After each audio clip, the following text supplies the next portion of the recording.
for your coaching and your wrestling career? I mean, every match is a learning experience. I had quite a Yes. few matches with Jay Lethal. A couple of them very good. One of them is a little bit of a sore subject, and Jay and I have exchanged some words on it, but it was 10 years ago, and it's water under the bridge. Marche Rocket, we've had maybe 3 matches together, and he was always Yes. great to wrestle with. Awesome wrestler, funny ass dude. Every time you learn what not to do and what you should be doing. So even at this point now, with me having over 20 years experience, every time I get in the ring, I'm going to learn something new. Like I listen, this is what a great wrestler or somebody who wants to be great does. So if there are wrestlers that listen to your show, I encourage them to hear this. When I'm in the ring, I listen to the audience. I hear how they are reacting to what I am doing. And if they are not reacting the way I want them to for what I'm doing, that tells me I'm doing something wrong. So I kind of have to switch gears and do something else. The problem that many, many wrestlers have all across the board is that they will have a set idea before they get into the ring. This is what I want to do. And they will do that the entire time, whether or not the audience is buying it or even likes it. But to me, the mark of a true worker knows how to get in there and change shit up, how to work for the audience. Like you could be a badass wrestler, you could have all kinds of cool moves, but your job is to impress the audience and make them want to buy a ticket to see you again. So it doesn't matter how many cool things you do in there. If the people aren't into it and they don't want to see you again, it's wasted time. It's wasting your time and theirs. So that's just one of the things I try to do in my matches is make sure that I am connecting with the audience emotionally. When I have a match, I want the audience to either laugh or cry or become so angry with me they want to jump the guardrail. I did a program in SIW with Tempesta and I loved it. I involved his family in the program where we had a promo in the ring with his whole family there. And I came in to interrupt the party. Something happened. One of his kids got hit. It was mayhem. It was emotional. Now it comes time for our big blow-off match, Silvio versus Tempesta for the title. I remember a point in time where I was whooping his ass. I had him down on the floor, and I looked over and noticed his family sitting in the front row right next to me.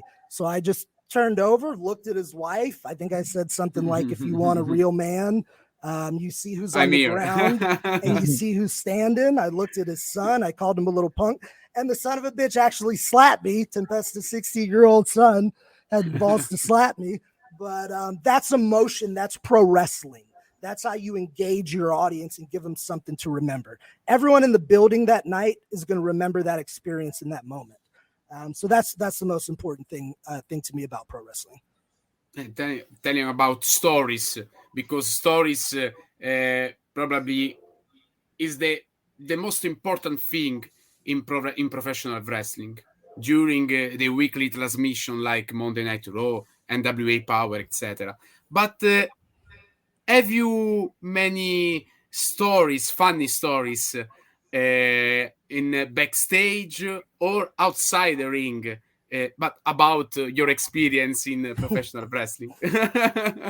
Dude, too many to name. I'll try to. I call this like Erdomandone because probably we had this question to Moose Ostineris, to every special guest of our podcast, and also to you.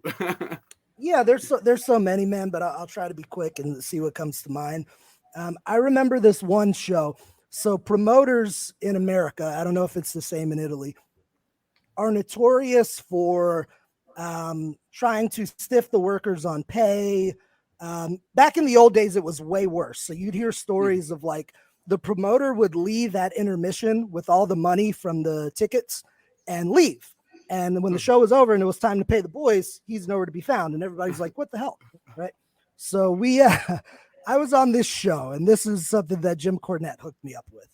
he made this connection with a guy that opened up a promotion somewhere in Tennessee. And he was doing syndicated television around that region, Tennessee, Georgia, like a few states. He had his show on TV.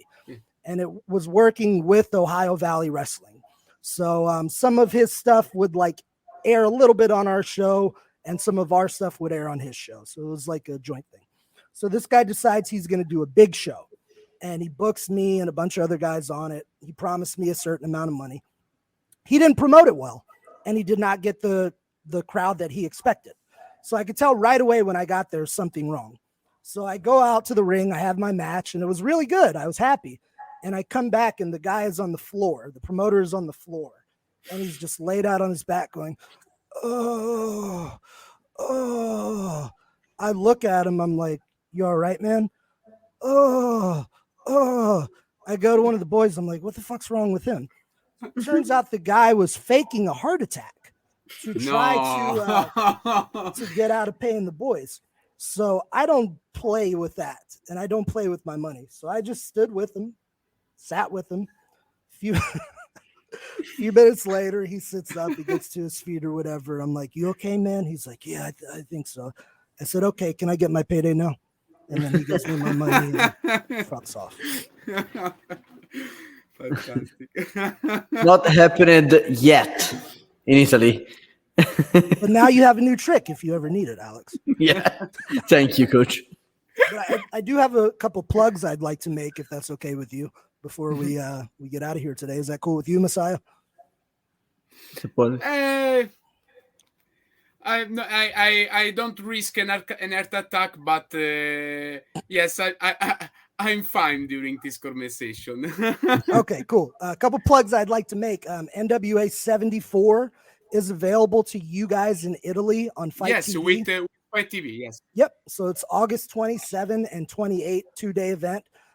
If you get both nights, it's cheaper. So buy the package that has both nights. Check that out. Also check out at Death Proof Dojo on all of your social medias. I am inviting international students to my training camp.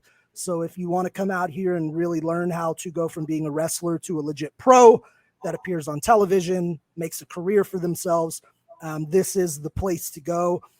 For my online training, I do offer character development training, psychology training to help you become a better performer, a good presentation, know how to market yourself.